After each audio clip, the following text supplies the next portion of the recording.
Hey folks, welcome back. This is Chris in the Western Cape. Interesting development occurred on Thursday, and that was that Deputy President Paul Mashatile, who's been trying to provoke the United States with some of his comments. Well, if that's not his intent, that's certainly what the effect has been, to try to provoke folks. Maybe that's not his intent. We can't speak for his intent, but the appearance of his intent certainly is trying to provoke the United States. With many of his recent statements, did a funny thing. He visited NAMPO, the agricultural fair, and he went to a memorial for slaughtered farmers and expressed his solidarity with farmers and said the government is there for South Africa's farmers, that we need to work together for rural safety and also for infrastructure, things like roads. That's wonderful. I'm very excited to hear that. I'm so glad that here in 1995, the African National Congress and the government are taking it's not 1995, it's 2025, and over 4,000 farmers and farm family members, whites alone, have been murdered in rural South Africa over that time. Not to mention farm managers, farm workers, and a host of other people in rural South Africa.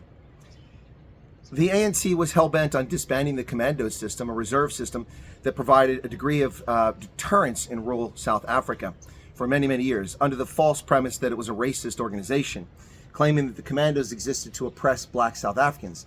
Now, they may have been used to some degree, whether they were or not is debatable, to some degree by the apartheid state to enforce its rules and laws. But the commando system predated apartheid by centuries. Much like the Minuteman system in America, the commando system was a way for communities to protect themselves against an impending threat. You would grab your musket, you would grab your powder, you would grab your saddle, you would put some tack, and in South Africa's case, biltong or droevors, throw it in there, and you would hit the road, and you would go and inform your neighbors that it's time to defend the community and raise up a force to protect.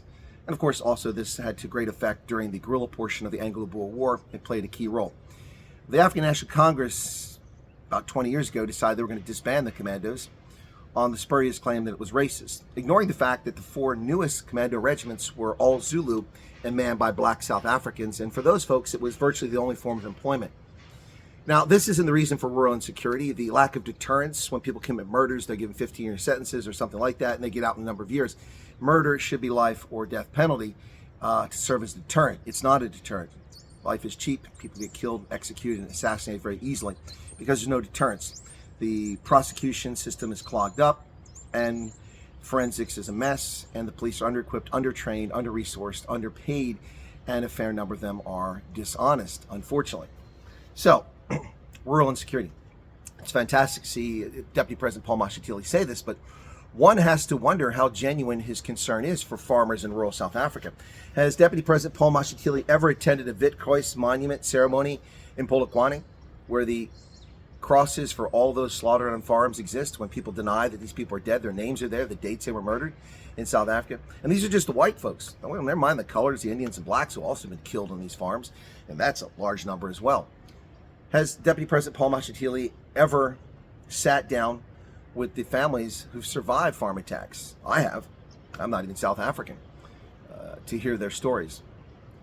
If Deputy President Paul Mashatile is genuine, and I hope that he is, I mean, do I have a reason to doubt him? I don't think so. But if he's genuine, why is it taking until 3 months after President Donald Trump issued an executive order granting refugee status to South Africans suffering from unjust racial discrimination, and mentioning farmers in particular after the executive order? Why is it taking 3 months for action? I mean, it's a fair question. Was the agricultural event just the time to do this? Maybe it was. Maybe it wasn't. I don't know. But I think that a lot of people will be suspicious of the intent, and a lot of people will suspect it's just window dressing intended to convince Donald Trump that the government of South Africa really does care about its citizens.